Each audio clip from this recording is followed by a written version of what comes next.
Hello everyone. Hello everyone. Good afternoon. How are you all? So yes, we are back with the marathon session and here we'll be having all the important questions which were previously asked and are most expected for the examinations of SSC. So without any delay, let's start with our first question. The first question is, which of the following is not a vestigial organ in the human body?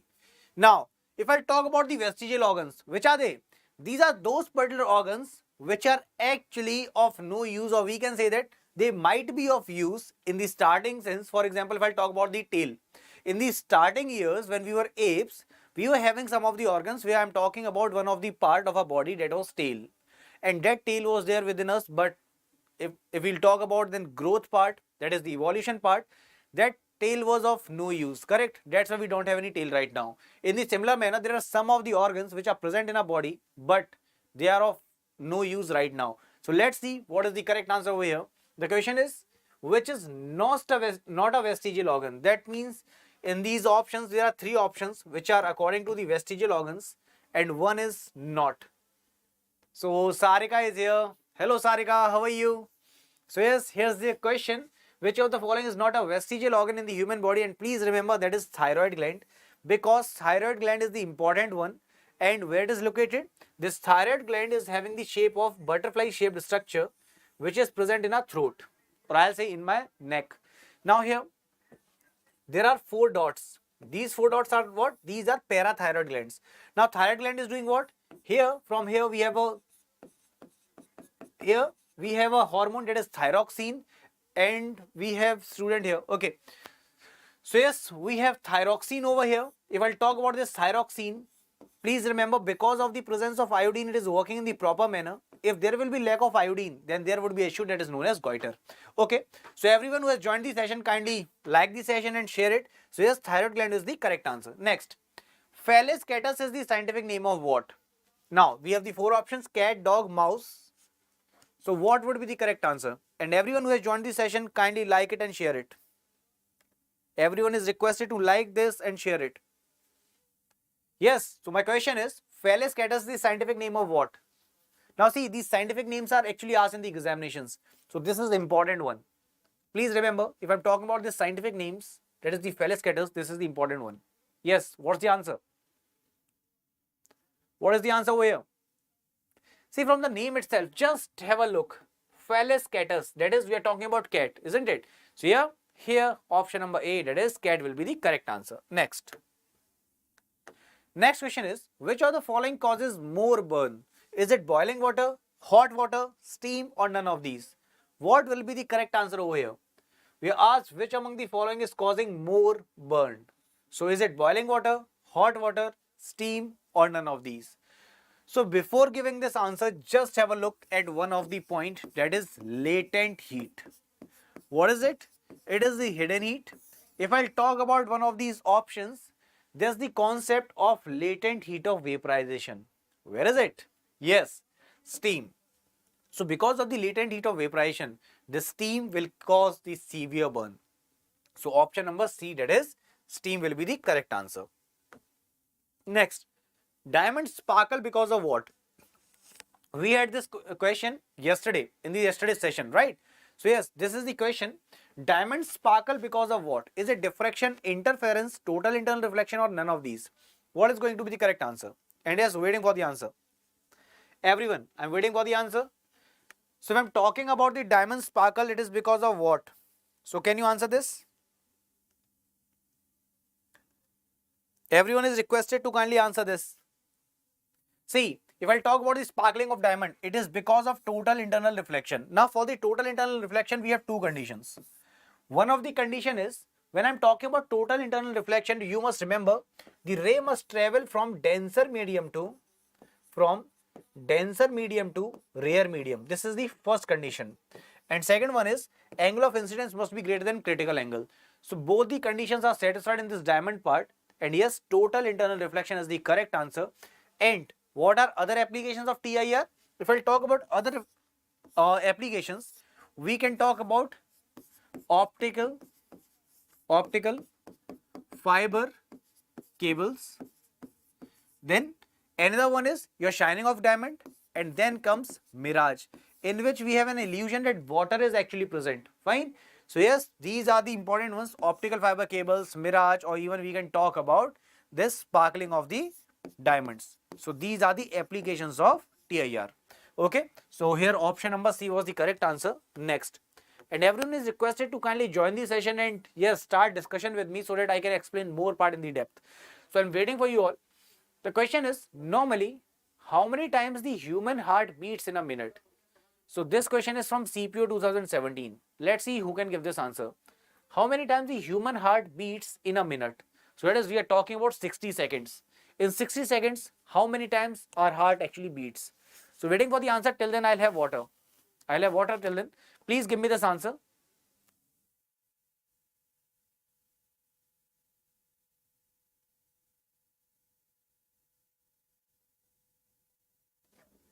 So yes, we have Prajwal here, and Prajwal is saying that it would be around 72 to 80. Yeah, that's true. So here we will say that 72 would be the correct answer. Prajwal, awesome. That's the correct answer. Next.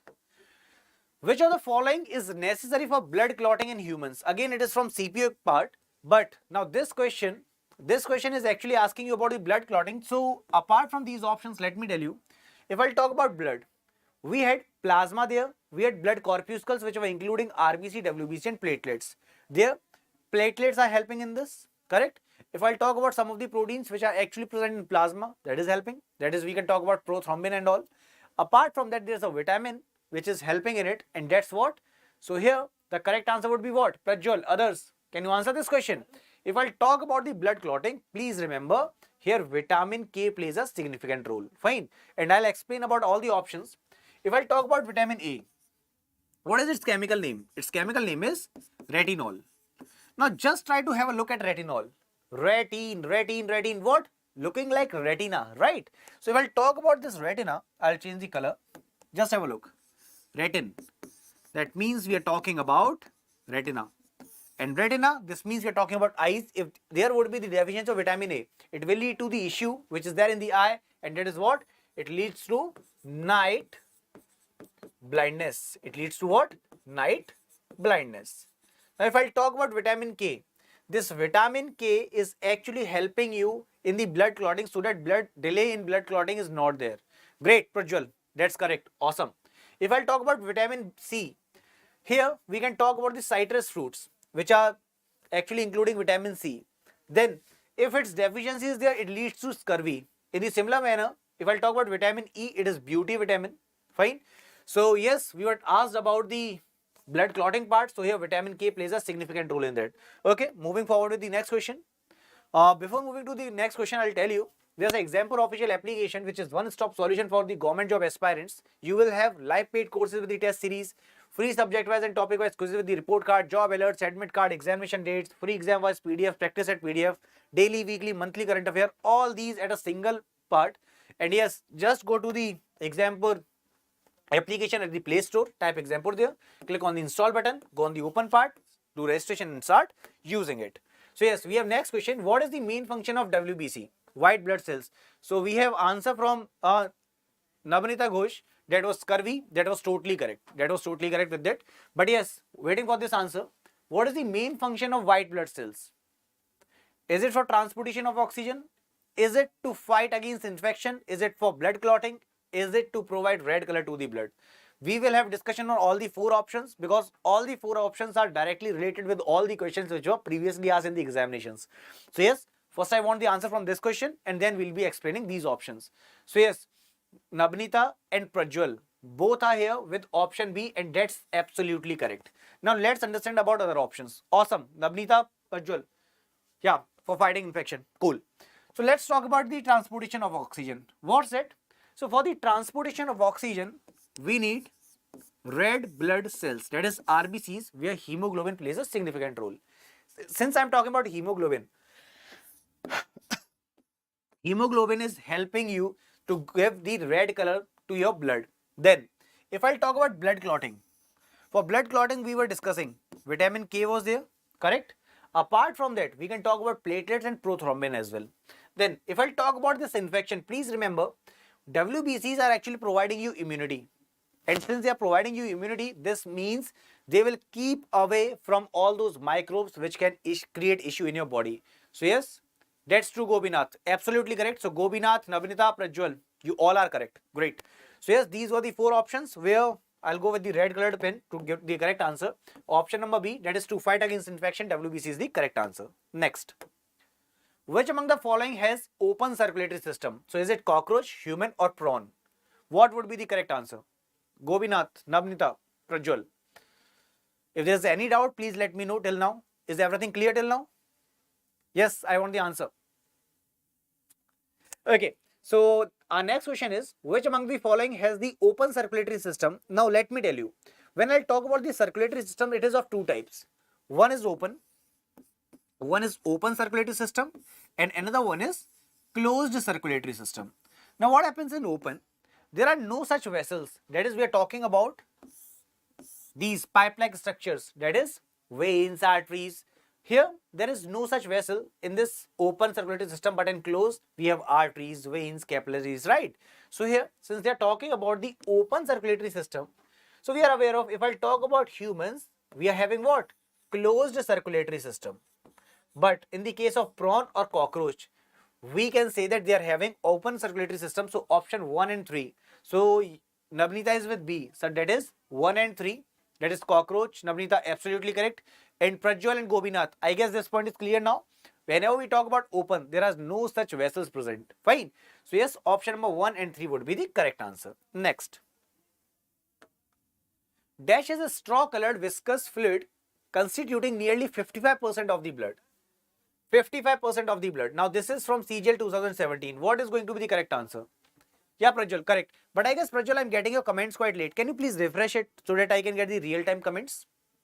And it's good that you're giving the correct answer. Cool. Okay then. So let's move forward with this question. Dash is a straw-colored viscous fluid consisting nearly 55% of the blood. See, we'll talk about blood. Everyone. Blood is actually divided into 2 parts. The first part is, Navnita is saying, sir, it would be A, that is plasma. And Prajwal is also with plasma. Gobinath is also with plasma. Cool. Awesome. See, let's have a look. If I talk about blood, it is divided into 2 parts. One is plasma and another one is blood corpuscles. Blood corpuscles. Now, if I talk about the percentage, so we have 55% of the plasma over here, where we have some proteins. That is, we can talk about albumin. Albumin. Apart from albumin, can anyone tell me what all those particular proteins are there? Anyone? Waiting for the answer. Next one is globulin.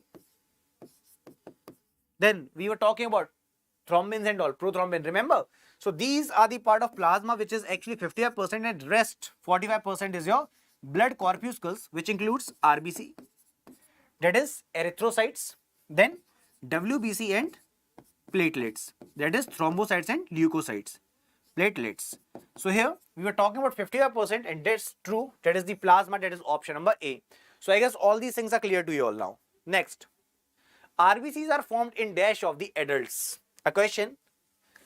Let's see who gives this answer. And everyone who has joined the session, kindly like it and share it. Yes, RBCs are formed in dash of the adults. Which one? Everyone is requested to kindly answer this question, because we know we have seen only bone marrow as the option, but here we are seeing blue, red, white, black. What is it? And this is the important one.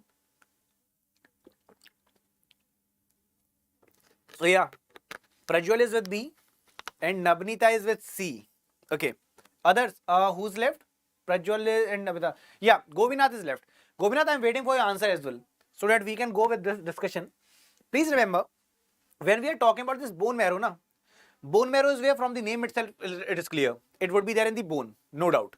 But within that bone marrow also we have 2 options. Either it would be red or it would be yellow. Please remember, when I'm talking about these bone marrow part, from the red bone marrow only we will be getting RBC. That is red. You can just relate it in the examination. So Navnita and Gobinath were with white and Prajwal was with red over here. So please remember, it would be what? The correct answer is going to be red bone marrow. From red you can relate that. Fine. Okay. Moving forward to the next question. In human body, cartilage is found where? Where is this cartilage found? If I'll talk about human body, we have bones. Now, if I'm talking about bones, these bones are actually made up of calcium and phosphorus, right? And if I'll talk about the formation of calcium, I know that where vitamin D is playing a significant role. But if I'll talk about this cartilage, it can be easily bent where bones are actually rigid, where they don't bend, correct? So if I'll talk about cartilage, so they are quite flexible in nature. Now where it is found, you can talk about ears, you can talk about nose. So yes, Gopinath is saying, sir, it would be C, chin. If I'll talk about chin now, so here we have bone. Just try to put your finger over here.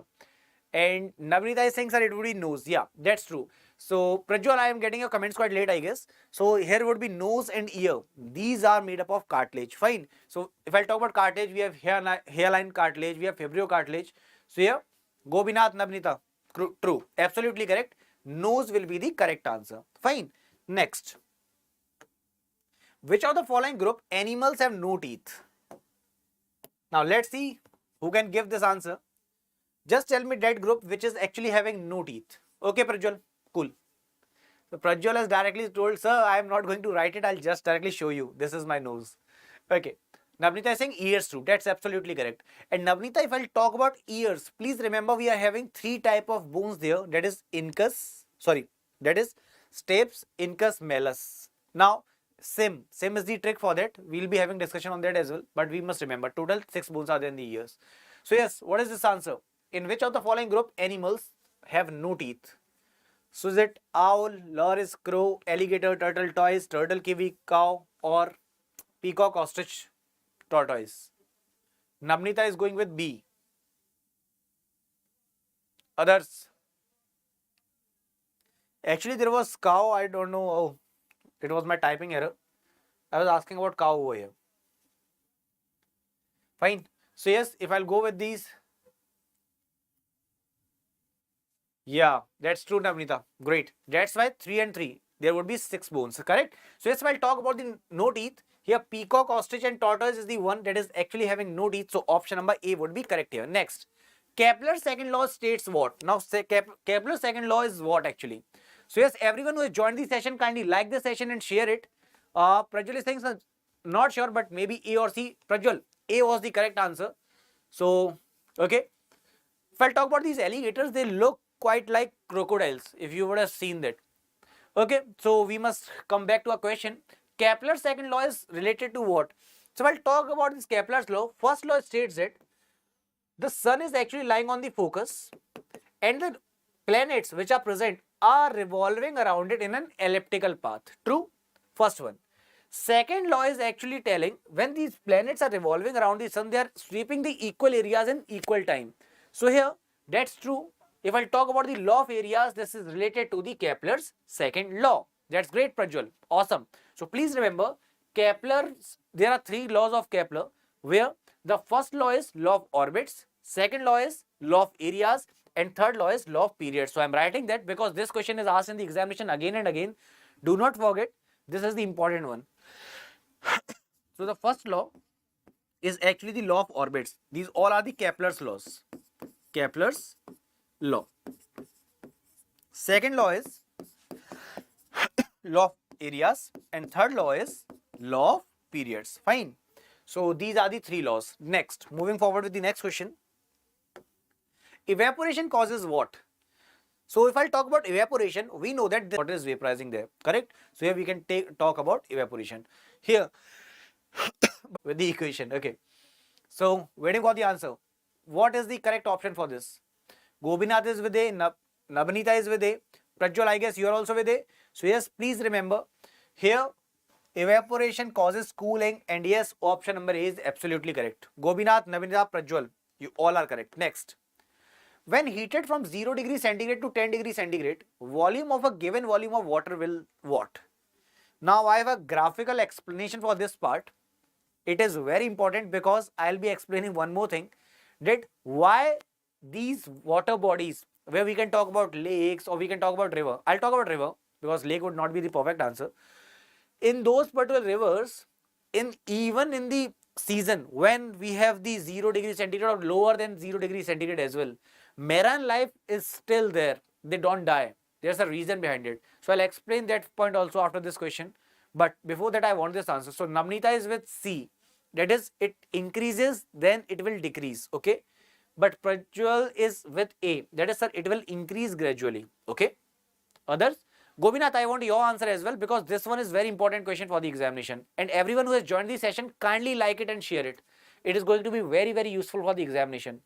Nabnita is saying, sir, at 4 degree, water shows anomalous behavior. That's true, Nabnita. That is anomalous expansion of water. Now for this question, for the better explanation, let's have a graph. Let's have a look. See, question is asked, when heated from 0 degree centigrade to 10 degree centigrade, volume of the given volume of water will be dash. Now let's understand this.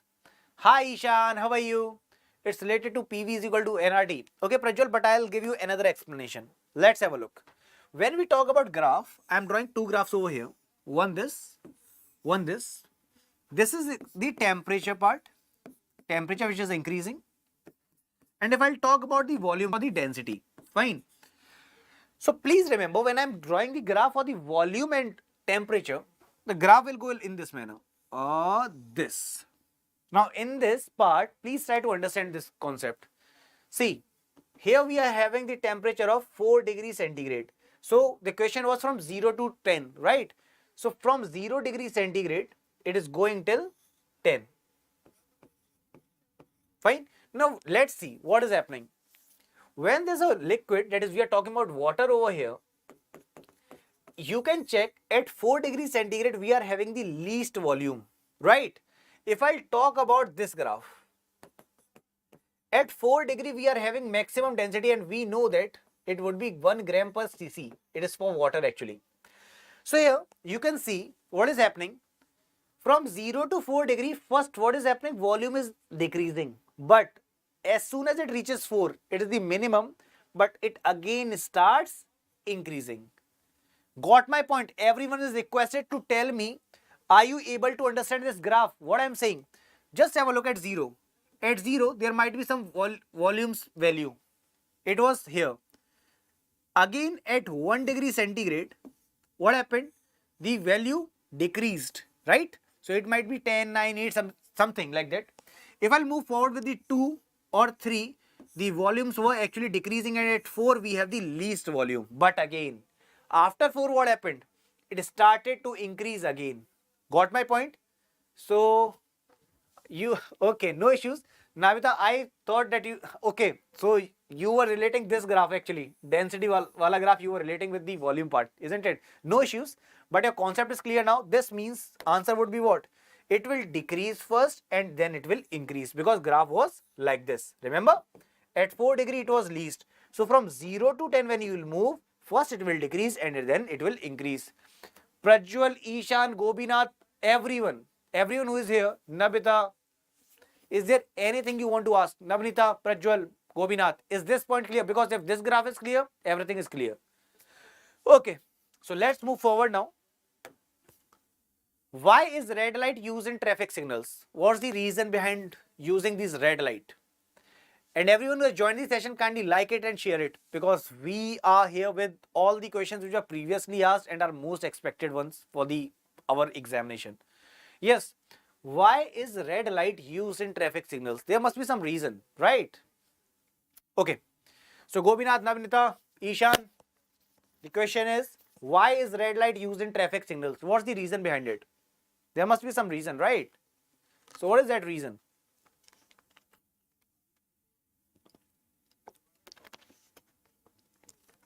This actually acts as a catalyst for me. Okay, so Navnita is with answer C, sir. It would be having highest energy. Okay. Prajwal is with A, sir. It has the largest wavelength. Gobinath is with B, sir. It has shortest wavelength. Okay, so we have A, B, C all over here. So that means only D is left. I'll go with D then. Navnita is saying, sir, either A or C. Okay. Gobinath is saying, sir, it would be scattering. That is, we are talking about relay scattering. Okay, let's try to understand this. If I'll write Vibgyor over here, Vibgyor, that is violet, indigo, blue, green, orange, sorry, yellow, orange, red. If I'll move in this manner from violet to red, what is going to happen? Here wavelength will increase. Wavelength increases. But the question is asked, why red light is used? See, whenever wavelength increases, at that time scattering decreases. This is very important. It is actually inversely proportional. What I am saying, if wavelength is increasing, this means there would be lesser scattering.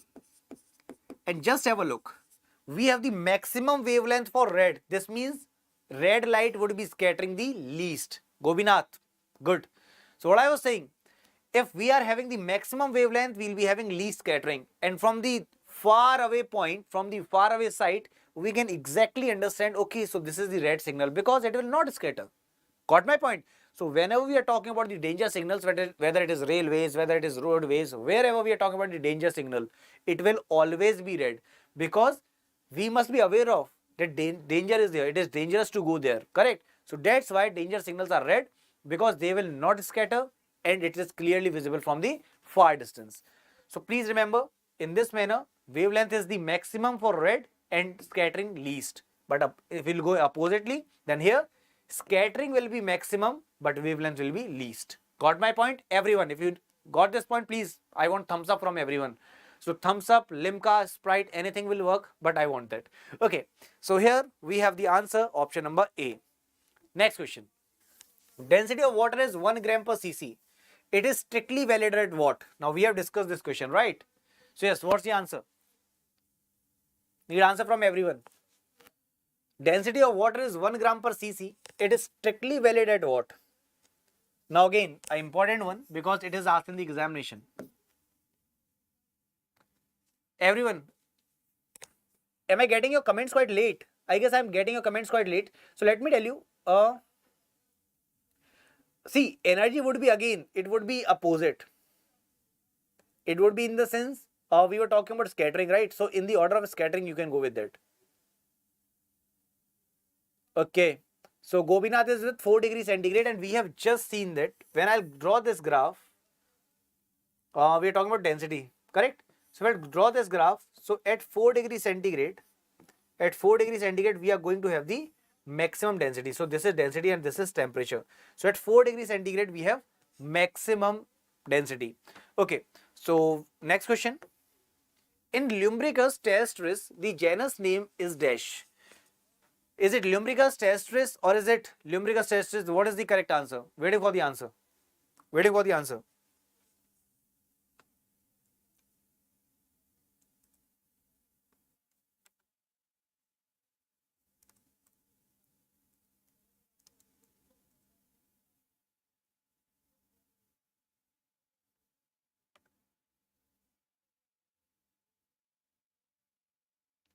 Yes, what is the answer? See, whenever I am talking about these names, now please remember, if I am talking about the genus name, if someone asks you about the genus and species, so I have a trick. The trick is GS. Please remember this because it is asked in the examination. So we have Navnita Prajwal with option A, that is Lumbricus.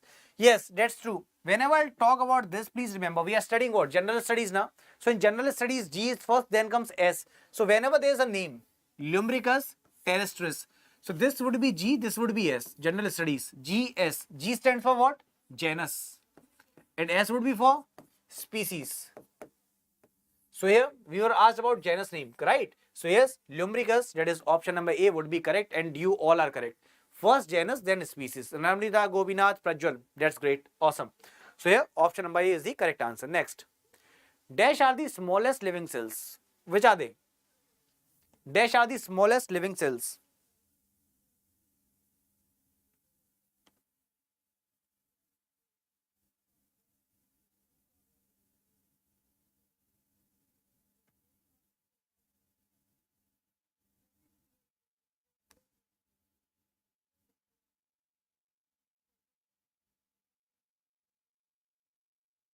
Yes, waiting. General science for the sir, huh? See, this is the question again, which is important one. Please remember, when you are talking about the smallest living cell, that is going to be the mycoplasma. But there are two type of questions which is asked in the examination. Gobinath is saying, sir, amoeba. No, Gobinath. That would be mycoplasma. It is actually a bacterium. Navnita, Prajwal, Gobinath. Please remember, If I'll talk about the smallest living cell, that is mycoplasma, it is actually a bacterium. But if I'll talk about human body, in human body, the smallest cell is actually the sperm cell, the largest cell is actually the egg cell. Fine. But if I talk about the whole earth, here the smallest cell is the mycoplasma and the largest cell is the ostrich egg. So there's a difference between them. I'll write for you all. Yeah, that's true, Prajwal. Great. So I'll again write for you all. If someone asks you about the longest, Acha, can you tell me the longest cell? Everyone. I want the answer from everyone. So we have Navnita, Prajwal, Gopinath who are actually discussing with me right now. Others who have joined the session, if you are there in the session, kindly answer me this. Which cell is the longest cell? And here I'll tell you two questions which were previously asked. So can you tell me which cell is the longest cell? All the candidates who have joined the session, kindly like it and start answering the questions so that we can have discussion. From a single question, we'll take out 5 or 6 more questions which were previously asked. But need you all in that session. You know that if we'll do clapping, we need both the hands. From the single hand, it is not going to work. So yes, Navnita, that's true. If I'll talk about the longest cell, that is actually your nerve cell. And there's one more question which is asked from this nerve cell, and that question is actually, which particular cell never divides? So that is actually a neuron or nerve cell. Please remember, this cell never divides. Very important question. This cell never divides. Very, very important question. Do not forget. This is the longest cell. If I'll talk about the largest cell, it is what? It is the ostrich egg. It is what? It is ostrich egg. So these are the important ones, and the smallest cell is your mycoplasma. Okay, let's move forward now. Food is transported through the dash plants. Dash in the plants. So food's transportation is done by what? Is it xylem, phloem, both A, B or none? What is going to be the correct answer? Food is transported through what? Any guesses? Or are you aware of this answer? Because this one is asked again and again, and these are the vascular tissues, the important ones. Food is transported through dash in the plants. Xylem, phloem, both, none. Navnita is with B. Gopinath, Prajwal, if you are in the doubt, let me tell you, just have a look. If I'll just try to pronounce it, so the pronunciation part, from the pronunciation part itself, you can just have a clarification. This is actually a trick. It will help you in the examination. Phloem. Let's try to speak phloem. For phloem. In the similar manner, for food. Correct? Since you are not from Hindi medium, otherwise I would have told you another trick. Is there anyone who is from Hindi medium? I have one more trick for this, and that is more better than this. But yes, we have the confusion in the examination. Food is for what and water is for what. So for food, for phloem. Simple. So if there is anyone from Hindi part, then I'll explain this xylem also. But still, please remember, if I'm talking about xylem, it helps in the transportation of water. If someone is asking about food, then it would be phloem. So here, phloem is the correct answer. Okay. Yes, Nabinita, Gopinath, Prajwal. Great. Next. So you can have a look. These are the xylems where water. And talking about the direction of the flow of heat. What is the correct answer here? And everyone who has joined the session, kindly like it. So Jal, you can relate it with the water. Correct. Yeah, Nabinita, true. So yes, let's move forward with this question. Direction of the heat flow depends on what? So is it density, energy, mass or temperature?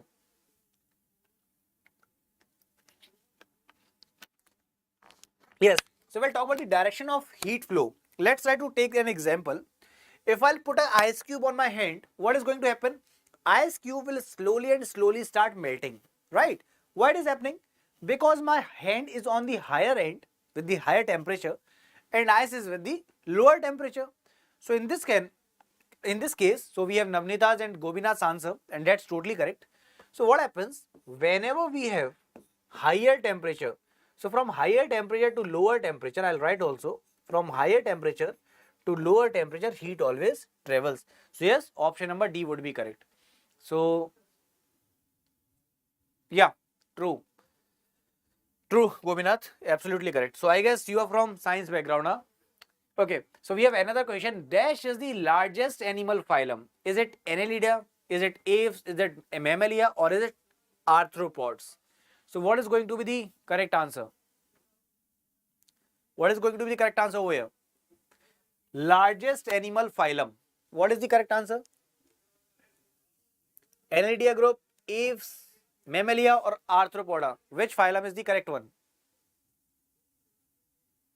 So Gobinath is with C. Sir, it would be Mammalia. That means in the Mammalia we can talk about humans as well, right? So do you seriously think we and other mammals are the ones? Prajwal is also with C, Navnita is also with C, and all of you are with C. But this time I'll go with D. Sorry, but this time I'm going with D. Why? Because Arthropoda would be the correct answer, and please remember arthropods are who? All the insects which are actually having all those appendages, apart from that those wings-like structures. So they are the ones who are actually the largest phylum. Fine, please remember. You have seen those bees and all, they all come in this arthropoda part. So yes, arthropods are the largest phylum. Fine. So it's not Mammalia, it's arthropod that would be the largest one. Just have a look. These, if you will see, if you will try to search, you will get their structure, they would be maximum in number in comparison to us or other mammals. Okay, so let's move forward with the next question. Which among the following waves cannot be transmitted through the vacuum? Very simple. If I talk about vacuum, so which of the following waves cannot be transmitted through the vacuum? And everyone who has joined the session, kindly like it and share it. Yes, so my question is, which of the following waves cannot be transmitted through vacuum? And we know that if I'm talking about vacuum, this means there would be no such medium. So which among the following option requires medium? Yeah, that is sound. Absolutely correct. Navnita, Prajwal, Gobinath, totally correct. Sound is going to be the correct answer because it actually requires medium. Fine. Now there's a question for you all. There's a question. The question is, if bomb explodes on the moon, this is the question, it was asked in the examination in the CGL. If bomb explodes on the moon, within how many minutes the sound will reach us? We have options. First option is 8 minutes. Second option is 8.5 minutes. Third option is 8.7 minutes. Fourth option is none. Again, listen to my question. If the bomb is exploding on the moon, within how many minutes sound will reach the earth?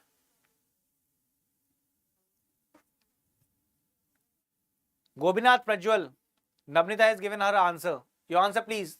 And I want this answer in the super fast manner because I know Prajwal is not sure. Okay. I asked this question because I knew we are aware of the light. That is, sunlight which reaches earth takes 8 seconds. Sorry, 8 minutes, right? Sunlight coming from the sun to earth takes 8 minutes. So here, Gobinath, I am waiting for your answer so that I can explain this part. So I thought that you will be actually relating both the things. Please remember, if there's a bomb blast on the moon, there is no such medium through which sound can travel, right? So that's absolutely correct, Gobinath. And Prajwal, Navnita, please remember, we are talking about the question where sound is not going to come because there is no such medium and sound requires medium to come, right? So yes, here option number D would be correct, but it is for the sound part. Here, sound, that is option number B is the correct answer. Next, BCG vaccine is effective against what? BCG vaccine is used for what? Is it A, typhoid, B, mumps, C, tuberculosis, or D, tetanus? What is going to be the correct answer? The question is, BCG vaccine is effective against what? Is it typhoid, mumps, tuberculosis, or tetanus? What is going to be the correct answer? Gobinath is with C, so it will be tuberculosis. Okay. Others, Prajwal is with D, sir, it would be tetanus. Then Navnita, you are with C, that is tuberculosis. So you have two of the candidates with C, one with D. Please remember the correct answer is going to be tuberculosis, which actually occurs because of the Mycobacterium tuberculosis, which leads to tuberculosis. And here, if I talk about tuberculosis, it actually gets transmitted from the droplet transmission. And yes, it's the vaccine is the first vaccine for the babies. That's true, Prajwal. and these vaccines are given to the babies who within a year, fine, so that they don't face these issues. But yes, all the vaccinations are very important. Whenever you will get married, please keep that in mind. None of the vaccinations should be missed. So yes, option number C, that is tuberculosis, was correct answer. BCG vaccine is effective against TB. Next, what is the resultant resistance of 6-ohm and 6-ohm resistances connected in the series? I want answer for both actually. First I'll ask for series and I'll go with the parallel part. Let's see who gives this answer. The question is, what is the resultant resistance of 6-ohm and 6-ohm resistances connected in the series? Is it 2 ohm, 9 ohm, 16 ohm or 2 ohm? Sorry, 12 ohm. What is the correct answer? Totally correct. It's a basic question. That means Prajwal, Gopinath, Namrita, your answer is pending actually. I am making the diagram. See, this is the series part where current is actually not dividing. Whenever current is not dividing, that means that is series. Here, this is of 6 ohm, this is of 6 ohm, and whenever we are talking about resistance that are connected in the series, we just add them. That is 6 plus 6, that is the resultant will be 12 ohm. But now my question is changed. So Timir Sen, yeah, absolutely correct. But my question is now for the parallel. What would be the answer for the parallel part? Who can give me that answer? Gopinath is the first one to answer this. Sir, if they would be corrected in the parallel manner, the answer would be 3. Others, what would be the resultant for that? Prajwal is also with 3. Timid, Nabnita. It is the basic question. Let me explain this part now. When I was talking about series, that means if there was a current I that was flowing, so here current is not going to divide and we will be having I current, right? At any part. But yeah, Nabnita, 3 was correct. But if I do what? If I am breaking the current into 2 parts, just have a look. Now here what will happen? There was a current I, but as soon as it reached this point, from this point current was divided into 2 parts, I1 and I2. This means current divides in the parallel circuit. Here we have 6 ohm, 6 ohm here. So if I talk about the whole resultant, it would be what? 1 upon R is equal to 1 upon 6 plus 1 upon 6. That means 1 upon R is equal to 2 by 6. That is 1 by 3. And if I talk about R, it is actually 3 ohm. So the resultant resistance will be 3 ohm. So absolutely correct everyone. Next. Speeds greater than the speed of sound in air are known as what? So if you were there, were you there in this yesterday's session? We were discussing about some of the planes, correct? So we can just try to relate it with this. Yes, so speeds greater than the speed of sound is known as what? Speeds greater than the speed of sound in air. That is known as what? So is it supersonic, solar, infrasonic or ultrasonic? What is the correct answer? Speeds greater than the speed of sound in the air is known as what? So Gopinath is with A, that is supersonic. Prajwal is also with A. Timir, Nabnita, are you also with the same answer? Timir, Nabnita, your answer is pending.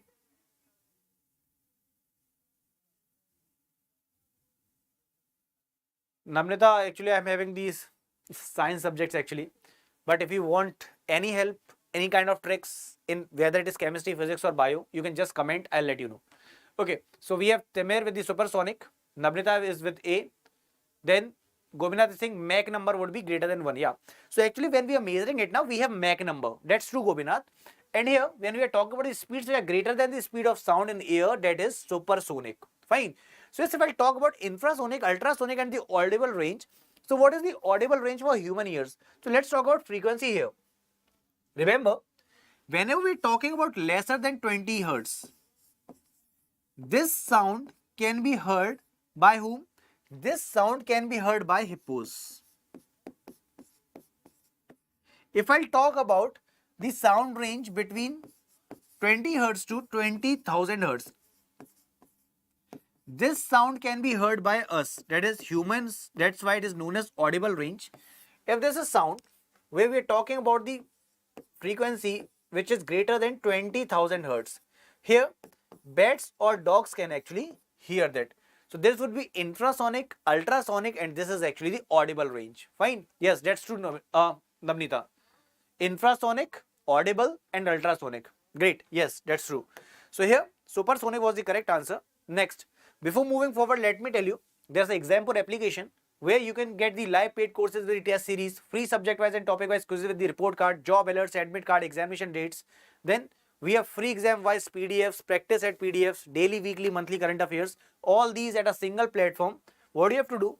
Just go to the Play Store, type Exampur over there, click on the install button, go on the open part, do registration and start using it. Fine. Okay. So now there's a next question. Which of the following organism breathes from the skin? So now if I talk about the organisms which are breathing from the skin, here we have options emu, then earthworm, then we have dogs, then we have humans. What is going to be the correct answer over here? Waiting for the answer. Oh, we have some comments. Hello Shiv, namaskar, how are you? So we have some comments. Prajwal is actually asking what is the perfect time to start for the preparation for the CGL. Prajwal, see what I'll suggest. What happens if we watch someone's interview now? In that interview, you would have seen someone says that I only use 2 to 3 months for the preparation of CGL. But do you seriously think those 2 to 3 months would be sufficient for a person who is going from the scratch? No. Actually, for any success now, for any kind of success, whether it is in the case of CGL selection, whether it is in the case of building something, building an empire, there's always a time which was given a long ago, correct? So those small achievements, no one tells about that I give that hard work.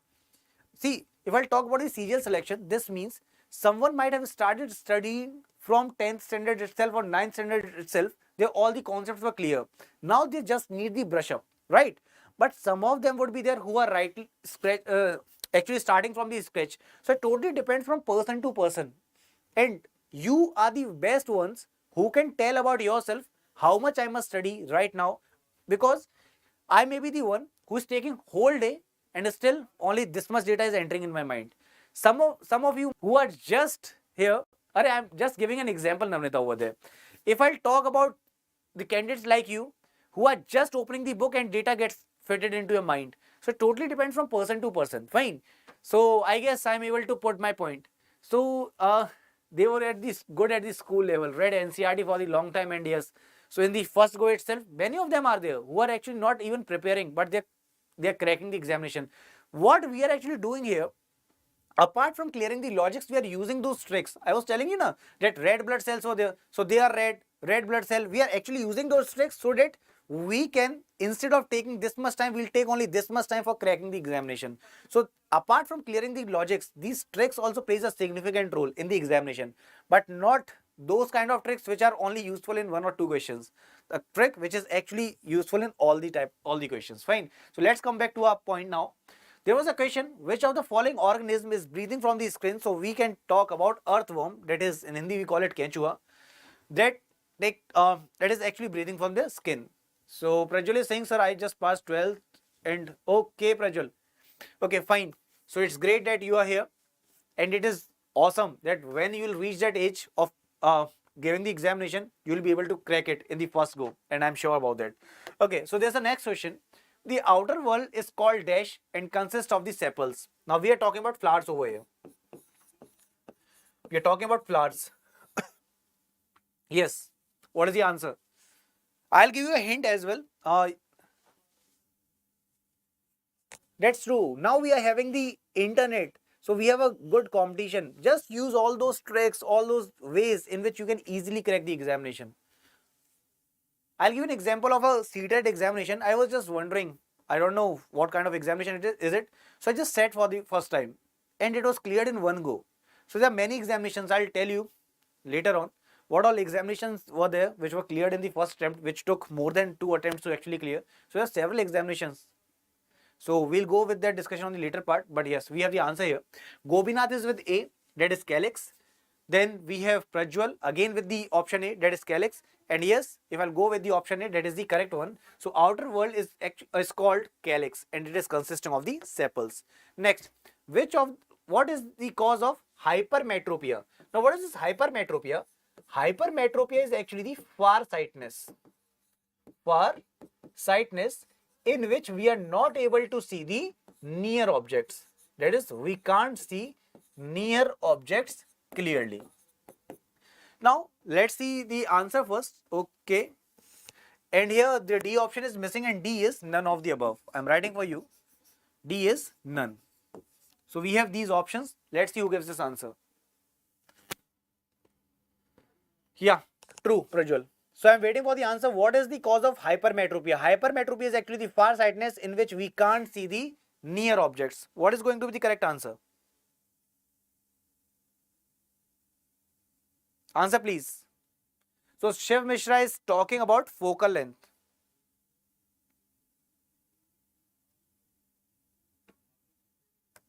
Yes, but Shiv Mishra, what? If I talk about the focal length of the eyes, so they are actually becoming too long. So what happens? Because of which you are not able to see the nearby objects. Now what happens? There's a question also, it is asked in the examination. If I talk about the normal sight test, it is for 25 centimeter. For the normal vision, for the normal human being, it is actually 25 centimeter. But when we are talking about this hypermetropia, what happens? You are unable to see this a particular object in the nearby form. So yes, that's why we say that it is farsightedness, and the names are actually totally opposite. Farsightedness, nearby object is not seen. Nearsightedness, we can't see far objects clearly. So yes, option number C, that is the focal length of the eye lens becomes too long, because of which we get farsightedness or hypermetropia. Next question. A narcolepsy is the disease related to what? So is it compulsive stealing habits, forgetting disorder, frequent attacks of epilepsy, or excessive sleeping disorder? What is going to be the correct answer for this? And I need answer. Waiting for the answer, please. Now, if I'll give this answer, now you will be thinking, sir, whenever we try to study, we have the issue with sleeping. So here you can try to relate it. Yes, if I talk about the narcolepsy, it is a disease which is actually related to the excessive sleeping disorder. So Prajwal, Shiv, Gobinath, everyone remember, Namita, here excessive sleeping disorder is the correct answer. That is, we feel sleepy in nature. It is actually D, Gobinath. Fine. So it's not A, it is D. So we are talking about the sleeping habits. Yeah, Namnita, totally correct. Okay, let's move forward with the next question. Which law states a good absorber is a good emitter? Which one? Which law is stating a good absorber is a good emitter? So is it Stephen's law? Is it Kirchhoff's radiation law? Is it Biot-Savart law or Bragg's law? So Prajwal, Nabnita, Gobinath, you all were correct there. And Shiv, great. Waiting for the answer for this one. A good absorber is a good emitter. So Gobinath is with 2. Shiv, that happens. That happens with these studies, right? Whenever you feel like, oh, I don't know why I'm not feeling sleepy, just take your books, Okay, so Gobinath is with 2. That is, sir, it would be Kirchhoff's radiation law. Prajwal is going either with A or B. That means Prajwal playing Kaun Banega Crorepati with 50-50, Yeah. Session, who can you directly share this video again so that we can have all those candidates again? Prajwal, it was not about only this video, but yeah, this was buffering actually. I'll just check.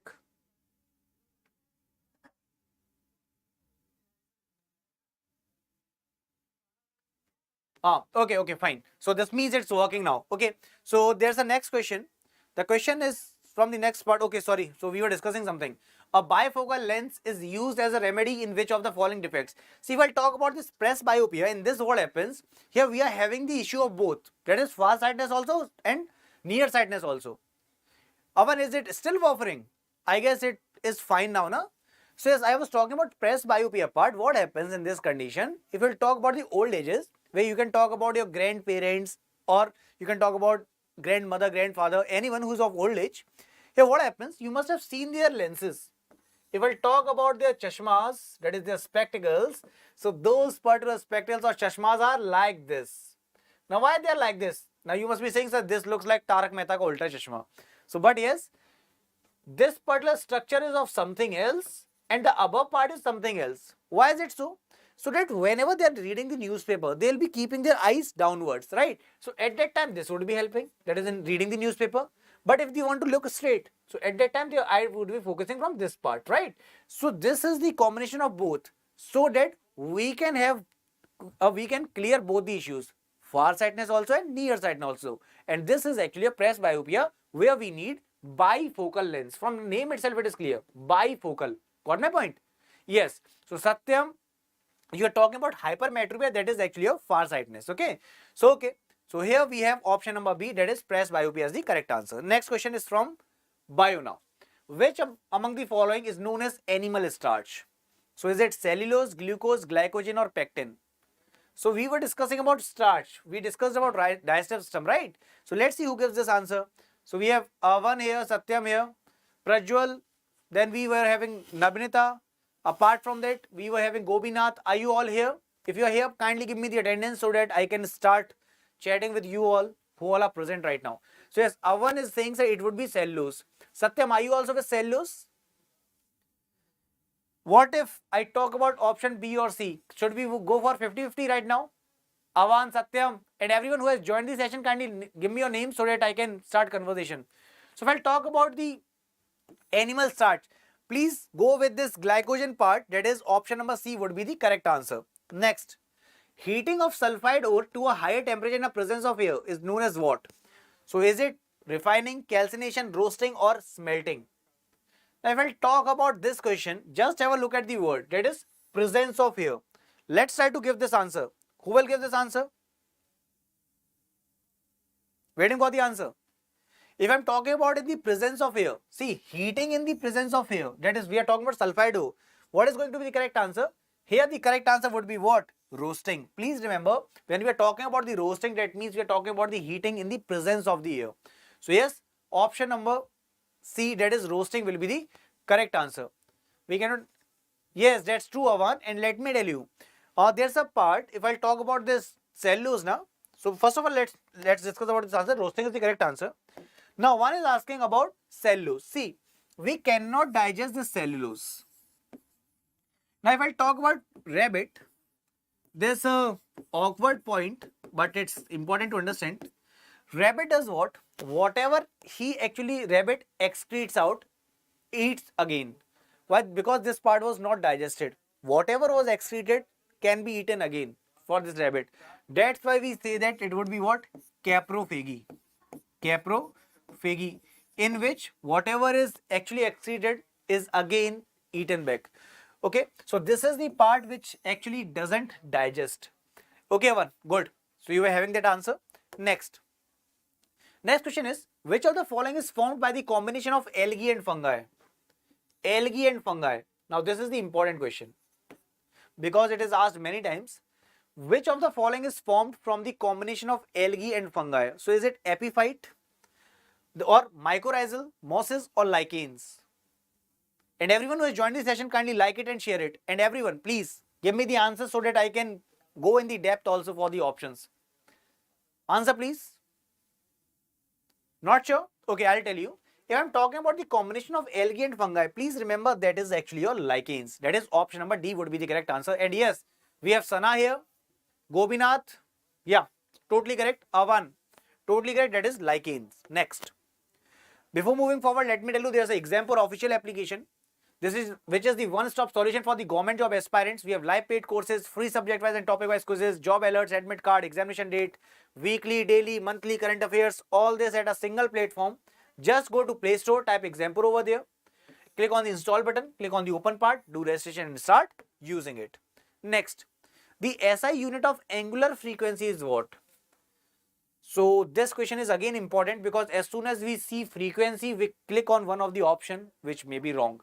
So let's see who gives this answer. Yeah, great Avan, great. Yeah, waiting for the answer. If I talk about the SI unit of angular velocity, what is going to be the correct answer? Answer please. See, when I'm talking about the angular frequency, please do not go with only frequency part. We are talking about the angular frequency. So that means hertz is not going to be the correct answer. What happens in this scenario? As soon as we see frequency, we click on the hertz.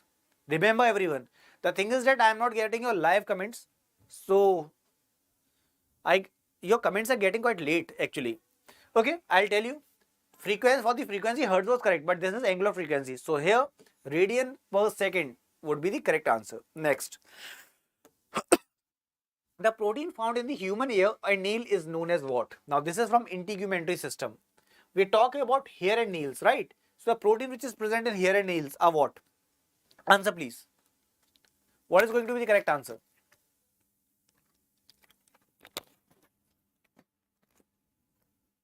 Yes, answer please. So I'm talking about the protein which is present in human hair and nails. Is it keratin, mesolin, hyalurin or nothing about them? So yes, Avan is with second option, that is mesolin. Gobinath is with A. Avan is again with keratin and Navnita is with keratin. Okay, and that's true. If I talk about keratin, that is the correct answer. That is protein of hair and nails is keratin. Next. A plant bearing both male and female flowers on the same specimen of the plant is known as what? So is it bisexual? Is it dioecious? Is it monoecious? Or is it monogamous? So what is going to be the correct answer? Bisexual. What? Yeah, that's true. Nails and hair. Skin also. True. So what is going to be the correct answer over here? Is it A, B, C or D? A plant bearing both male and female flowers on the same specimen plant. This is what? See, since we are talking both are there on the same, that same means what? One. So can you relate any of the option with one? Yes, we can go with the monoecious part. That is option number C would be correct over here. That is monoecious. Fine. Next. The female sex organs in the flower is what? So is it zoospores, stamen, pistil or chlorophysi? What is going to be the correct answer? One option C was correct over there. Now here what is the correct answer?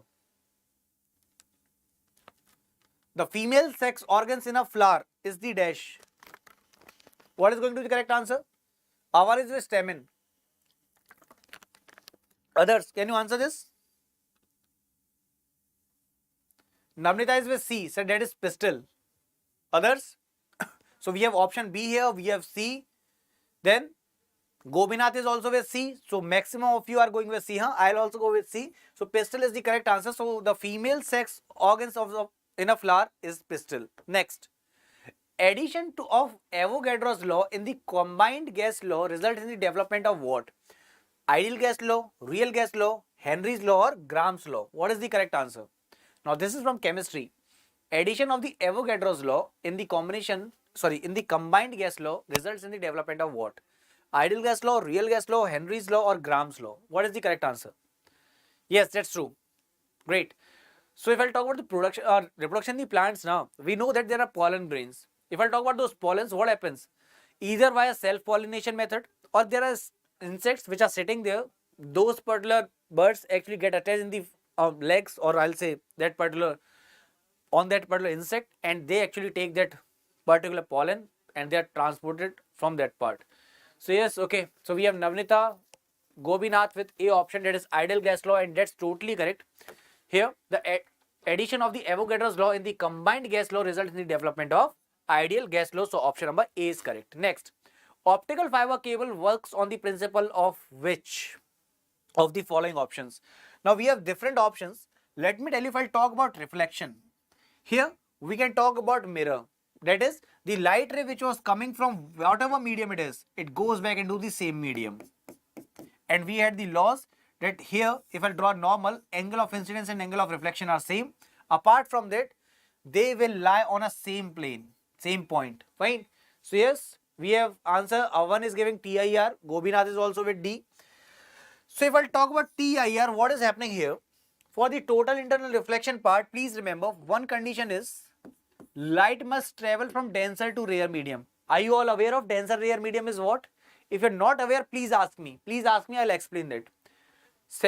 Second point is angle of incidence must be greater than critical angle. If both these conditions are satisfied, this means total internal reflection is there, and this total internal reflection takes place in the shining of the diamond, optical fiber cables, mirage. And yes, we discussed it yesterday as well, Avan. Totally correct. But you were not there in the class, I guess, Avan. Were you there? Yeah, this was yesterday's question. True. So yes, option number D is correct. Avan, Navnita, Gobinath, you all are correct. Next question is, Who was the first person to achieve the Nobel Prize in Chemistry? What is the correct answer? The time you will give me answer, till then let me tell you. If I'm talking about this Nobel Prize, so the first person, whoever you're giving the answer, he was actually working on this chemical reactions part, catalyst and all, and he was the first person to receive the Nobel Prize in the chemistry. Okay, so you are working. Okay. So whenever you get time, you please watch that. And if you have any sort of doubt, any sort of doubt, please let me know. I'll resolve your issues, huh? If you are unable to concentrate, if you are unable to get the tricks, I'll help you out. Okay, Avan. Okay, fine. Okay, so it's good that you're working hard, and I'm sure that you will be succeeding sooner. So yes, I was talking about the first person. So the correct answer would be option B, that is Went Off. Please remember, when we are talking about Went Off is the one who was the first person who achieved the Nobel Prize in the chemistry, and he was working on the chemical reactions. Fine. So yes, let's move forward with the next question. Next question is, what is the chemical name for vitamin K? So is it pyridoxine, riboflavin, phyloquinone or thiamine? What is the correct answer? So we have four options over here. Please remember, we have A, B, C, D, E and K. These are the vitamins, right? Now we have some chemical names here. Now what are these names? Please remember, if I talk about A, that is retinol. If I talk about B, this is thiamine. If I talk about C, it is ascorbic acid. If I talk about D, it is calciferol. If I talk about E, it is tocopherol. And if I write about K, it is what? It is phyloquinone. So please remember these parts. Fine. So we have these five options over here. What is going to be the correct answer here? So Navnita is saying, sir, yeah, that's true. That's true. Great, Navnita, Avan. So we'll talk about vitamin K. What is the name here? So for K, we have phyloquinone. That is option number C. So option number C is correct. Next, who was the first person who discovered that the Earth revolves around the Sun? So was it Newton, Dalton, Copernicus, or Einstein? Who is the correct one? And everyone is requested to kindly answer this question. Who was the first one to discover that the Earth is revolving around the Sun? Because what happened in the starting, if we'll go, in the starting it was told, or it was actually thought, that Sun is the one which is actually revolving around the Earth. We are not revolving. So here, and yes, so we have the first answer. Avan is giving the answer, that is Copernicus. Gobinath is also with C, that is Copernicus. Nabnita, what's the answer? Prajwal, your answer please. And yes, if I'll talk about the discovery of the Earth, discovery that the Earth was revolving around the Sun. So it was the, Nabnita is also with C. So everyone is with C, that is Copernicus is the correct answer. Great. Next question. What is the other name for stranger gas? What is the another name for stranger gas? Is it xenon, argon, neon or hydrogen? What is the correct answer over here? Waiting for the answer. So we are asking about the stranger gas. So what is the correct answer? Yeah, that's true, Avan. Great. So I'm asking about the another name for the stranger gas. The time you're giving me answer, till then let me tell you. If I'll talk about the 18th group, in the 18th group we have xenon, argon, krypton. Apart from that, we have helium also. So if I'll talk about these gases, these are actually known as noble gases. What? These gases are noble gases. Actually, they don't want to react with anyone because their outermost shell is already filled. That is, they have with their octet complete. If I talk about helium, it has its duet complete. But within that particular group, we have a gas, that is xenon. This xenon is known as the stranger gas. So here, Avan, you are correct. Nabnita, please remember, here xenon would be the correct answer. That is, xenon is known as the stranger gas. Next. Coating on solid waste is done with an impervious material which is called what? Now this term you will see in computers as well. In computers we have encapsulation, where we talk about the wrapping up of the data in the class. But that is from the computer part. We will not go with that right now. Let's have a discussion on this part. Coating on solid waste is done with an impervious material which is known as what? So is it capping, encapsulation, chemical fixation or landfill? What is going to be the correct answer? And everyone who has joined the session, kindly like it. And yes, if there is any sort of doubt, please let me know. Everyone is requested to answer. Coating on solid waste is done with an impervious material which is known as what? Is it capping, encapsulation, chemical fixation or landfill? That's true, one. Coating of zinc, that would be known as galvanization. But what about this one? So here the correct answer would be encapsulation. Please remember, coating on the solid waste is done with the material which is known as encapsulation. Next, bleaching liquors are inorganic pollutants produced mainly by which industries? We have this option: paper and pulp industry, iron and steel industry or mining industry. Question please, answer. We are talking about the bleaching liquors are inorganic pollutants. So what is going to be the correct answer? Is it paper pulp industry? Is it iron and steel industry? Is it mining industry? What is the correct answer? Yes, when the sulfur is mixed with rubber, it is known as vulcanization. True, Avan. But what about this answer? Bleaching liquors are inorganic pollutants produced by which industry? Is it pulp and paper industry? Is it iron and steel or is it mining? What is the correct answer?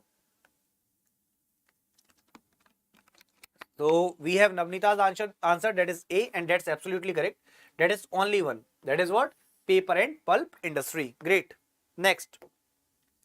Next is laws of water. Laws of water in the form of liquid from the uninjured margins of the leaves is called what?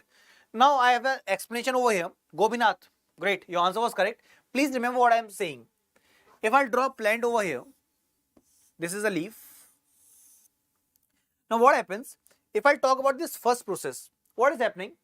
During the summer time or any time when there's sunlight in the excess amount, the water from the plant is actually lost from these leaves. And this process is known as transpiration, and because of this, whenever you will go to a desert region, there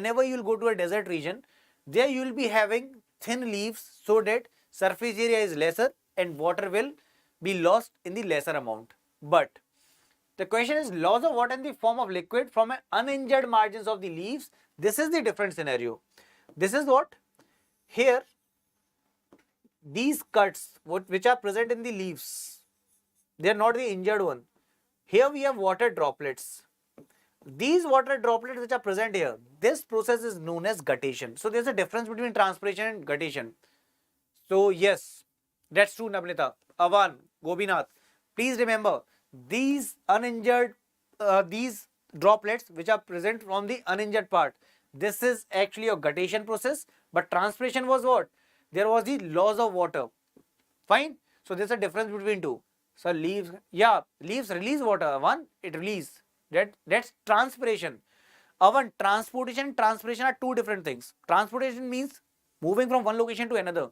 Here I am talking about transpiration. That is actually a process in which water was lost from the leaves part. Okay. So next question please. Which of the following metal is obtained by leaching it over with the dilute cyanide solution? Now is it silver, vanadium, titanium or zinc? What is going to be the correct answer here? Answer please.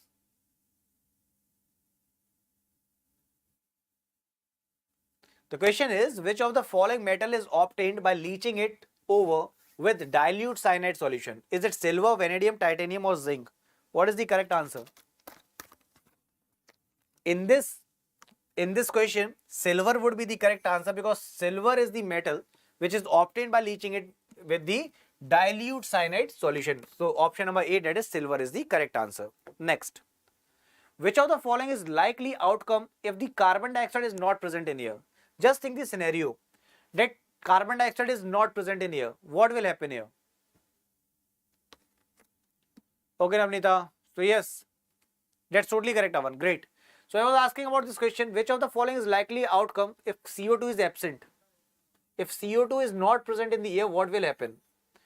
So options are: the temperature of the earth will become very low, greater absorption of UV rays, greater absorption of infrared rays, or the temperature of the earth will increase. So if you can't see this option, I'll write the temperature of the earth will increase. So what is the option that is correct here? So Navneeta is going with option D. Others, are you also with D? Now all these questions are important, and everyone who has joined the session, kindly like it and share it so that we have maximum candidates and we can have lots of discussion. So yes, what will happen if CO2 is absent? It's very obvious. Try to understand. What happens when we're talking about the earth? We have sun rays. From here we have ultraviolet radiation that is coming, but because of the presence of ozone, these ultraviolet radiations are not able to reach. But yes, still we get sunlight and heat is there. But when heat wants to escape, it is not able to escape because of several factors, in which we are even having carbon dioxide. So if carbon dioxide will be lesser, what will happen? In this manner, the temperature will decrease and we will feel colder. So option number A, that is, yes. So if I talk about the escaping of the gases and all, so temperature is actually maintained because of carbon dioxide. If carbon dioxide would not be there, the temperature will go low and yes, we'll feel cooler. So yes, here option number A, that is temperature will become very low. That means we will feel cold. It will get colder. Next, the hazardous biomedical waste are usually disposed by what? So whenever we are talking about the hazardous medical waste, you can talk about biomedical waste, where we can talk about the hospitals and all. So how do you think? How do you think those particular waste must be uh, disposed? So is it by deep well injection, surface impoundments, or incarnation, or landfills? What is the correct answer for this? Is it option A, B, C, D? What is the correct answer for this? Yes, please. So Gobinath is going with C. So that is incarnation. That is, we can talk about in Hindi, we'll say that Dahan Kriya. That is, we are just using the higher temperature and just removing that products. So yes, Navnita, Gobinath, you both of you are correct. Absolutely correct. Here, option number C is the correct answer. Next, bryophytes are also called dash of the plant kingdom. Is it mammals, amphibians, reptiles, or insects? What is the correct answer? Bryophytes are also called dash of the plant kingdom, and yes, this question is asked many times, so I'll write very important. Very important. Bryophytes are also called dash of the plant kingdom. Is it mammals, amphibians, reptiles, or insects? What is the correct answer? Bryophytes. See, bryophytes we are aware of. We can talk about thallophytes, bryophytes, or they are what? They are from the plant kingdom. Now, Navnita has answer B over here. Okay. Till then, let me tell you, if I talk about these amphibians, in the animal category, I can talk about frogs. Now, these frogs can actually live on land and water. So, this means amphibians are the ones who are living on the land plus water. But bryophytes, how they are known as amphibians? There must be reason. So, this means these bryophytes are the plants which are there on the ground, which are there on the soil, no doubt. But they need water for something, that is reproduction.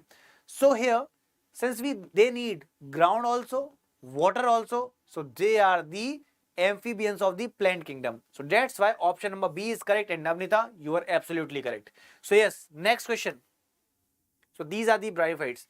The smallest alkane that can form a ring structure is what? So is it cycloethane, cyclomethane, cyclopropane, or cyclobutane? So we know that ethane, eth1, meth 2, prop 3, but 4. Remember, number of carbons. Okay, we'll not go with that part right now, but I want the answer. The smallest alkane that can form a ring structure. What is going to be the correct answer? And everyone who is there in the session, Gobinath, Avan, Navnita, I want answer from everyone. Who can give me this answer, please? We're talking about the ring structure. So is it possible in ethane, meth, eth? Is it possible? Is it possible in methane? Can we say cycloethane? Do you think so? Wow, Navnita has given the answer. Navnita is going with what? Cyclopropane. And yes, if I'll go with cyclopropane, that would be the correct answer. So Gobinath, Avan, Where are you all? Next question. Which gas is used for ripening of fruits? Now here I can talk about bananas, which is quite common these days. Here we are using some gases because of which the fruits can be ripened in the superfast manner. So let's have a look. For ripening of the fruits, is it ethane that is used, oxygen, ammonia or acetylene? What is that? And one more thing is there. It may be asked in the examination, which is that hormone which is present in the gaseous form? Please remember. But before that I want the answer, then I'll tell. Yeah. So Nabnita is with D. Gobinath, Avan, Prajwal. Yes, great. Gobinath, totally correct. That is your acetylene. So if I'll talk about acetylene, it's the hormone also. Please remember, it's the hormone. It's not in us, it's in the plants. So it's there in the plants and which is present in the gaseous form. Fine. It helps in the ripening of the fruit. And yes, if I'm talking about the ripening of the fruit, so we can use acetylene over there. Next. Which vitamin is made at a higher rate in our body? So we have A, B, C, D. Which vitamin is made in the higher rate? So is it vitamin A, vitamin B, vitamin C, vitamin D? What is going to be the correct answer? What is going to be the correct answer? Is it vitamin A, B, C or D? I'll write here. Is it vitamin A, B, C or D that is created in the higher rate? So I'll give a hint over here. Oh, Gobinath is with answer already. Gobinath and Navnita are with D. I guess you were there. This answer was of previous one, na? Okay. So if I'll talk about this answer, please remember. For vitamin D, I'll tell you, actually it's the sunlight. It's actually the sunlight which is helping in its formation. That is, it is making our bones strong and all. So for vitamin D, the source is sunlight. And yes, whenever we have small babies, whenever baby's birth take place, doctor recommend us that please give sunlight to its body. Why? Because here we have the synthesis of this part. So yes, vitamin D. So here, vitamin D is the one which is made at the higher amount in our body. Next. Moving forward to the next question. Which variety of the coal has the highest carbon content? So is it lignite, anthracite, peat or bituminous? Highest carbon content. So we know that these all are constituting of carbon, correct? So we are talking about coal. So we have coals of different categories. It may be lignite, anthracite, peat, bituminous, correct? Now if I talk about the percentage, so the maximum percentage content is where? Is it lignite, anthracite, peat or bituminous? What is going to be the correct answer? And everyone who has joined the session kindly like it and everyone is requested to answer this part. We have class for next 15 minutes more. But I have many questions, so I need to discuss all the questions. Please. See, if I'll talk about this answer, Navnita, you are absolutely correct. Option B is correct. Anthracite is the one. Anthracite is the coal where we have the maximum carbon content. Gobinath, absolutely correct. Great. Option number B is correct. Next. Which of the following is known as aminofying bacteria? Ammonifying bacteria. So is it Nitrosomonas? Is it Bacillus? Is it Clostridium? Or is it Rhizobium? Now this one is quite difficult one, but it was asked. Yeah, that's true. ABLP. Great. So you can use any kind of trick. You can use Amitabh Bachchan, like whatever you want to create your trick. So we have different tricks for that. Yeah, Pete would be with the least one. Great, Gobinath. That's true. So Navnita is with D. That is Rhizobium. Okay. Others. Ammonifying bacteria is actually your Bacillus. Fine. So it would be Bacillus mycoides. So yes, please remember that is your Bacillus. You are talking about Rhizobium. I know, Navnita. Nevanita. So you must have thought that Rhizobium are the bacteria which are nitrogen fixing bacteria, right? But here we were not talking about nitrogen fixing. We were talking about the ammonifying. So yes, option number B was correct here. Gobinath, Navnita. I guess you got this point. Next. Red soil is red in color because of what? So is it because of high content of iron oxide? Is it because of high content of ferrous sulfate? Is it because of the presence of potassium? So I'll write option C as for potassium. And option D is due to the high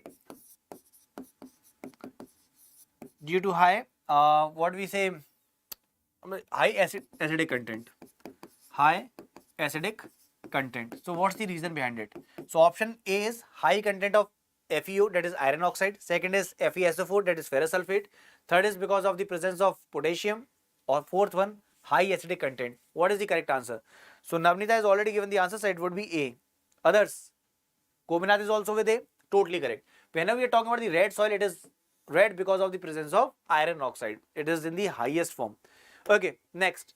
Due to large quantities of nutrients in water, an excessive growth of planktonic dash occurs. Is it fungus, bacteria, algae or protozoa? What is the correct answer? We are talking about the water, right? So yes, what is the correct answer? We can talk about lakes and all. So we have HR over here. Hello HR, how are you? So your answer is absolutely correct, HR. I guess it's Harish now. Yes, Harish, your answer is absolutely correct. And yes, everyone who has joined the session, kindly like it and share it. So yes, if I talk about this question, so Navnita is with algae. We are aware of. If I talk about any of the lakes or ponds, we have seen those green-like structures, correct? So Gopinath is also with C, totally correct. Due to the larger quantities of nutrients in water and an excessive growth of planktonic algae actually occurs. Next. Ultrasonic waves are produced by the making use of what? So is it ferromagnetic material, ferrimagnetic material, piezoelectric material or pyroelectric material? What is the correct answer? What is the correct answer? Is it A, B, C or D? Ultrasonic waves are produced by making use of what? Ferromagnetic, ferrimagnetic, piezoelectric or pyroelectric? What is the correct answer for this? Waiting for the answer, please. Ferro, ferri, piezo, pyro. What is the correct answer? Gopinath is with C, that is piezoelectric material, and that's absolutely correct. Great. Okay, Navnita, no issues, but we'll not skip. We must get the answer first. So here, piezoelectric materials are the correct ones. Next. Nylon 66 is an example of what?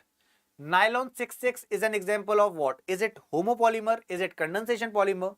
Is it elastomers or none of the above? What is the correct answer? Nylon 66.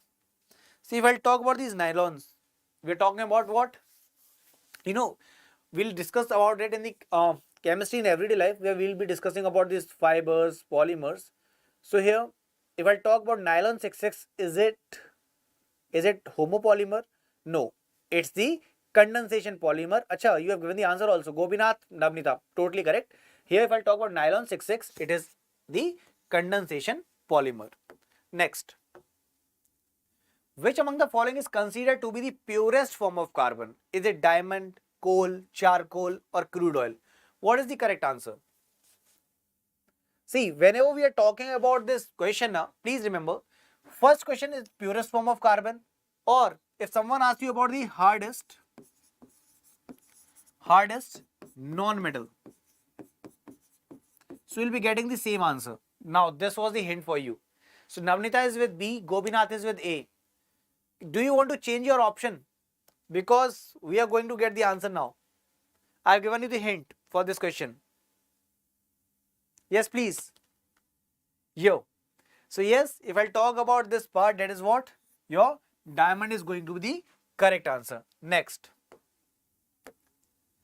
Which of the following scientists proved that the path of each planet around the sun is elliptical? Now this question is actually twisted. This was previously asked, so I have kept it here. You must be thinking, sir, how would we know which particular scientist was that? But remember, we were discussing about 3 laws. Remember, the first one, we are talking about the path of the planets. Let's see first the answer, who gives the answer. And everyone who has joined the session, kindly like it and share it. Yes, what was that answer? We were talking about 3 laws. Remember, the first law was related with the path. Second law was telling you about the area. Remember? Yes, Navnita, Gopinath, absolutely correct. If I talk about the Kepler, Kepler was the one who proved that path of each planet around the sun is elliptical, and we can talk about the first law, which was actually regarding that. Great. Awesome. So here, option number A, that is Kepler, is the correct answer. Next. Light from the sun reaches us in nearly what time? Now, there was a question which I asked you in the starting. Gopinath, you were also there at that time. I asked you, if there's a bomb blast on the moon, then we'll hear a sound here at what time? So we can't hear because there's no such atmosphere, right? But if I talk about this light, coming from the sun, it reaches us within how many minutes? So if I talk about the energy which is coming from the sun, it doesn't require any medium. Yes. Why? Because they are using the radiation form. So radiation, convection, conduction. Remember? So yes, Gopinath, Nabnita, both of you are correct. That is 8 minutes. So it takes 8 minutes to reach here. Next. Who discovered neutrons? Neutrons were discovered by whom? Now this is the question which is asked in the examination. One is from electron, then neutron and proton. It is asked in the examination many times. So who was the one who discovered neutrons? Can you tell me? Electron, neutron, proton. Yes, waiting for the answer please. Waiting for the answer please. So we have a trick over here. And the trick is, it is actually for the Hindi medium candidates, but it will be helpful to you. The trick is eat per nache. That is, they were dancing on the brick. So E stands for electron. T will stands for Thomson. P stands for proton. R stands for Rutherford. Neutron. N. Chadwick. So here, electron were discovered by Thomson. Proton was discovered by Rutherford. And neutron were discovered by James Chadwick. So here we have James Chadwick as the answer. That is option number B is correct. Yeah, totally correct. So next question please. Environmental includes what? So is it abiotic factor, biotic factor, oxygen and nitrogen, abiotic and abiotic factors? What is the correct answer for this? Environment includes what? So biotic factor, abiotic factor, what? Waiting for the answer please. See, if I talk about these abiotic factors, these are what? Abiotic components are non-living components. Non-living. What can be its example? Its example can be a soil, or you can talk about temperature. All these are what? These are the abiotic components. What about these biotic components? Biotic components are the living components, where you can talk about animals, you can talk about humans. So this means environment is including both living and non-living things. So that means abiotic and biotic factors both. Great. Next question please. Which of the following are the main components of stainless steel? So stainless steel consists of what? Now, yeah, that's true, Namanita, totally correct. So as I was talking about the stainless steel, what's that? Which of the following are the main components of stainless steel? Is it iron carbon? Is it silver? Is it iron chromium and nickel? Is it iron nickel? What? And we have a trick here. I'll tell you, but before that I want the answer. Stainless steel is consisting of what? So I'll tell you, if I'll talk about stainless steel, there is no such rusting. Never rusting takes place. There is no such rusting. So there's a trick actually. What happens when we are, Gopinath is with iron, chromium and nickel. Great. See, in Hindi I have a trick for this. Whenever we are talking about the stainless steel, we have no tension that it will rust. What I told, we have no tension. In Hindi we say that, हमें फिकर नहीं है कोई. There is no such फिकर. फिकर नहीं है कि कोई जंग लग जाएगी. That is, there is no फिकर that there would be rusting. So just have a look. What I told you, there is no फिकर. Nickel, chromium, iron. फिकर नहीं है. There is no फिकर. So I have tricked for all those things. We will be having the look at the chemistry part. फिकर नहीं है, that there would be any rusting. So that's why option number C is correct. That is, stainless steel is consisting of iron, chromium and nickel. Got my point, everyone? Is it clear? So let's move forward now. Option number C was correct. Next, what is the chemical composition of heavy water? Is it H2O, HDO, D2O, H2O, H2O2? What is the correct answer? And this would be the second last question of the day. We'll be having one or two questions more. Maximum 2 or 1 after this. Okay, cool. So yes, waiting for the answer. What is the chemical composition of heavy water? Is it H2O, HDO, D2O or H2O2? So we'll go with the last option. This means I'm talking about hydrogen peroxide. That's not correct. We are aware of that. If I'll go with H2O, it's normal water. We are using that. If I'll talk about D2O, that is deuterium dioxide. So that would be correct. So here, deuterium is what it is. If I'll talk about hydrogen, so we have protium, deuterium, correct? In that we are talking about deuterium. So it is actually D2O. That would be your correct answer. That is option number C. Next, MICR. In the MICR, I stands for what? Now we have seen this MICR. If I'll talk about bankings, so in the bank we have MICR.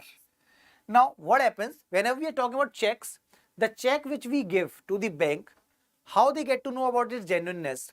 That genuineness of the check is checked by MICR, magnetic ink character recognition. So we are talking about I. So what is the full form of I? So here I means ink, magnetic ink character recognition. So by using MICR we get to know that this particular check is genuine or not. So I is standing for ink. Next. So we have exam for official application, we have live paid courses, we have free subject wise, topic wise quizzes with the report card. We have free examination wise practice set PDFs just at a single platform. Just go to the exam for application where on the Play Store, install it, open it, do registration and start using it. So yes, we have the last question of the day, and this question is, the fourth state of matter is known as what? Now this question was asked in MTS, then we have GD, we have this question in many of the examinations, and let's see who gives this answer. Is it electrons, gas, vapor or plasma? Or if you want, I can write solid. Is it solid, liquid, gas, plasma? What is the correct answer for this? Yes, everyone. So Navnita is saying her answer would be D, Gopinath is with D, and that's totally correct. The correct answer is plasma. So we'll talk about the states of matter. We have solid, we have liquid, we have gas, and the fourth one is plasma. So these are the four states where the fourth state is plasma. Do not forget, it's the important one. So we can have one more question, or I guess. So we have 1 or 2 minutes more. So let's have one more question. Fine. Okay. So involuntary actions in our body are controlled by dash. Involuntary actions in our body are controlled by dash. So please answer this. This is from the bio part and we'll then finish off. Yes, what is the correct answer? Waiting for the answer, please. See, whenever we are talking about the involuntary action, please remember, maximum times from the brain, this is the only question which is asked again and again. Whenever we are talking about the involuntary actions, this means these are the actions which are not within our control. We cannot control them. That means they are controlled involuntarily. You can talk about beating of your heart, your then breath, respiratory system, all these things where we cannot control it, because if I want, please heart don't beat, will it work? It is not going to listen to you, correct? So yes, Navnita is with B, that is cerebellum, and Gopinath has given answer D. Please remember, if I talk about the cerebrum, it is the largest part of the brain where we can talk about the thinking area. This is the thinking area where your memory storage is there. If I talk about cerebellum, I gave you the trick, Navnita. If I talk about balance, you can relate it with that part. So for the body balancing, see, bell. So you will not get confused with this part. So for body balancing, we have cerebellum. For thalamus, I'll talk about temperature controlling and all. And if I'll go with medulla oblongata, all those activities which are involuntary, breathing, vomiting, sneezing, all these things, blood circulation, these are controlled by medulla oblongata. So all the involuntary actions are actually controlled by medulla oblongata. So option number D will be correct here. Fine. So do not forget. Okay then. Bye-bye everyone. Please take care. And yes, we'll be meeting with you all on Monday from 12 to 1 with the previous year questions of the physics part. Okay. So bye-bye everyone. And yes, I'll be waiting for you all in the comment section to know how was the session. And yes, do not forget to like this video. And yes, do not forget to subscribe our channel. Okay then. Bye-bye. Please take care.